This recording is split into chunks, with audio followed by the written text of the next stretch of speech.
উত্তরের জেলা পঞ্চগড় ও রংপুরে চলছে আলুর ফলন ঘরে তোলার মৌসুম, কিন্তু প্রত্যাশিত দাম পাচ্ছেন না চাষিরা।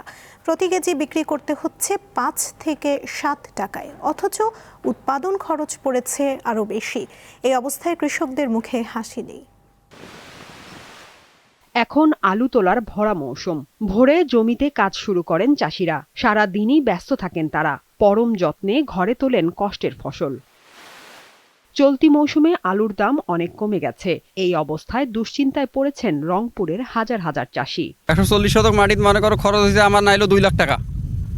এখন আলু যে মনে করো বিক্রি করব, সেই পাড়িটাই আমি পাচ্ছি না। আলু 60 টাকা কেজি, 6 টাকা কেজি, এগুলা পোষায়। এগুলা যে কাম লাগিয়েছে যে দাম 10 টাকা শের এখন আলুর দাম।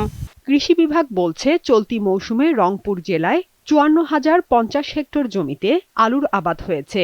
গত বছরের তুলনায় আবাদ কমেছে প্রায় 13,000 হেক্টর জমিতে। খুব শীঘ্রই আমাদের আলু হারভেস্ট শুরু হবে, যেটি লক্ষণীয়। গত বছরও আমরা বিশেষ করে ঢাকা, চট্টগ্রাম থেকে বেশ কিছু রপ্তানিকারক যারা রয়েছেন, তারা কিন্তু আমাদের এই রংপুর থেকে কিন্তু তারা আলু রপ্তানি করেছেন।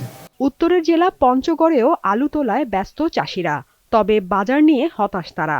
রপ্তানিতে জোর দেওয়ার পাশাপাশি সার ও কীটনাশকের দাম কমানো না হলে চাষ চালিয়ে যাওয়া কঠিন হবে বলে মনে করেন উৎপাদকরা। সার ওষুধ কিনতে অনেক টাকা লাগে, হাল চাষ করতে আপনার বহু টাকা খরচ, মোটামুটি বিঘাটা 70 থেকে 80 হাজার টাকা খরচ। দাম টাম নাই, এখন হয়তো সামনেবার আলু নাও করার চিন্তা ভাবনা আছে আমাদের। আলুর আমদানি বেশি, খাচ্ছে কম, এই জন্য এই দাম কম।